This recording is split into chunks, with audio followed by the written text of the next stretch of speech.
Hi and welcome to this screencast. I'm sorry for being absent in class today, Tuesday, but hopefully this short screencast will provide you with a good introduction to the next chapter.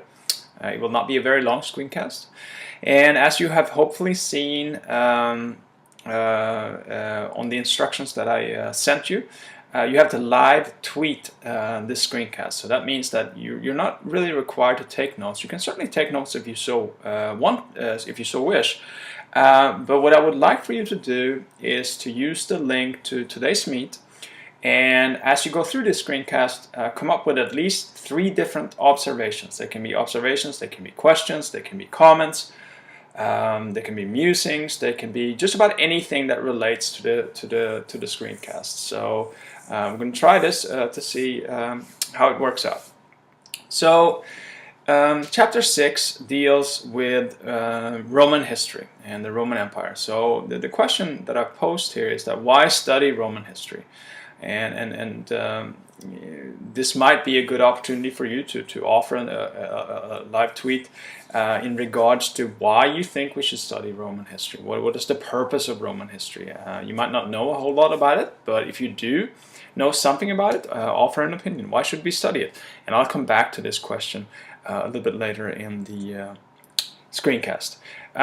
We are going to start, as we always do, by looking at the geography of Rome and the Roman Empire.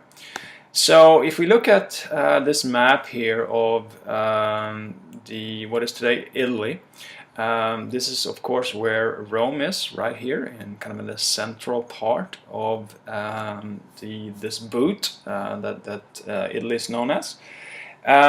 So as you can see, this is a peninsula. That's pretty clear right from the get-go here.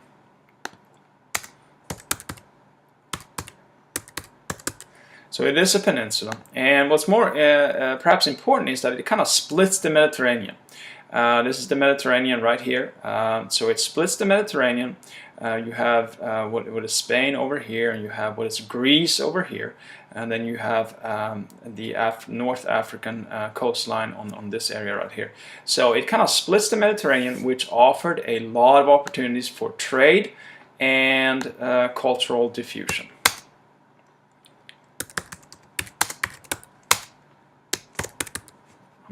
Abbreviate here, split the Mediterranean, which meant that it offered any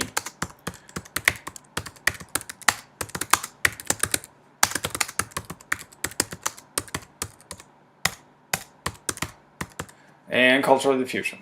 So it offered a great deal of opportunities for trade and cultural diffusion.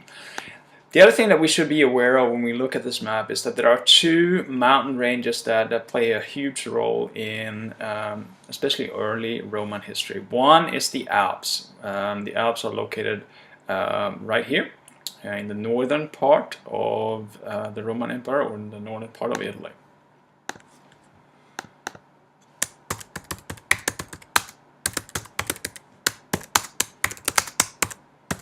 So the Alps, if we go back to this map here, the Alps are located in this area right here. So they provided some protection.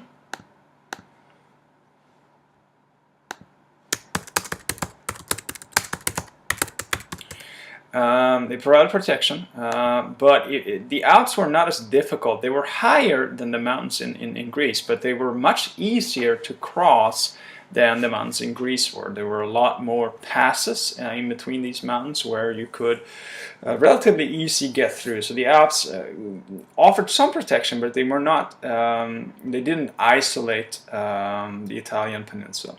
The other mountain range that we have, and it's not noted on this map, that is a mountain range that goes down from the northern part to the southern part, and it goes straight down the middle of the Italian boot. So it goes straight down the middle, and then that is the Apenninian Mountains.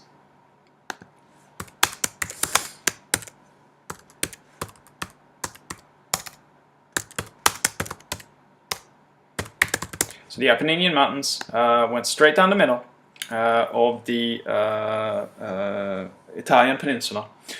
And again, offered some protection. It offered, or it meant that there was some isolation between the western side and the eastern side.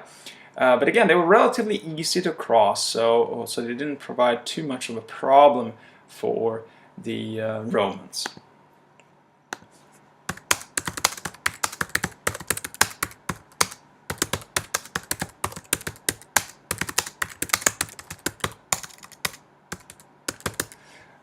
The other thing that we have here are two large plains.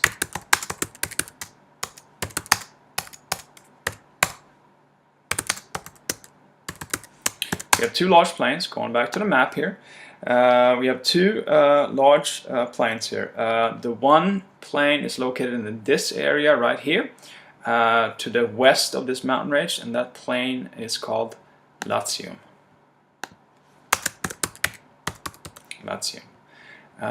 So the first inhabitants of this peninsula settled in this area right here, which is Latium.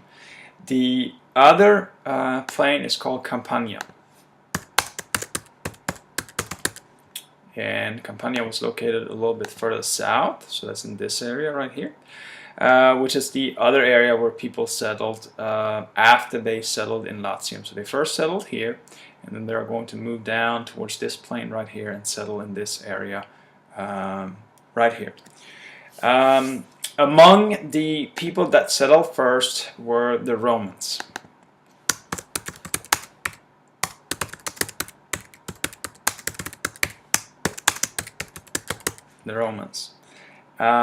And they settled somewhere around probably the 9th century BCE. The 9th century BCE.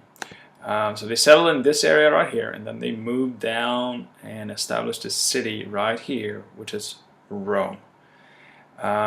So that's really all that we have for this first little introduction to Chapter 6, Section 1. I hope that this made sense. Again, this is a very, very short little assignment here. And the last thing that I wanted to kind of ask you and see if you could offer a live tweet in regards to this question is, as we're coming upon Thanksgiving, not to get too cheesy or anything, but what are you thankful for? What are you thankful for? Offer a little comment in regards to what you are thankful for. It'll be interesting for me and for your classmates to see what you're thankful for. Lastly, going back to the first question, why study Roman history? There are several different reasons. The main reason is that it offers a great opportunity to see how empires rise and how empires fall, because the Romans put together the largest and most powerful empire in the world, and then it fell relatively quickly. So it provides a good lesson for historians to look at how people create an empire and why those empires might fall. The other reason why it's good to study Roman history is that a lot of the things that we do today and a lot of the institutions that we have today in politics, in the judicial system, in the legislative process, a lot of those things come from the Romans. So a lot of our society is based on a lot of Roman beliefs and a lot of Roman values. So that's another major reason to study Roman history. So as I wrap up this screencast, I hope that you are enjoying your last couple of days here before the Thanksgiving break. I do wish you a very, very happy and wonderful Thanksgiving, and I will see you all on Tuesday of next week. Have a great Thanksgiving.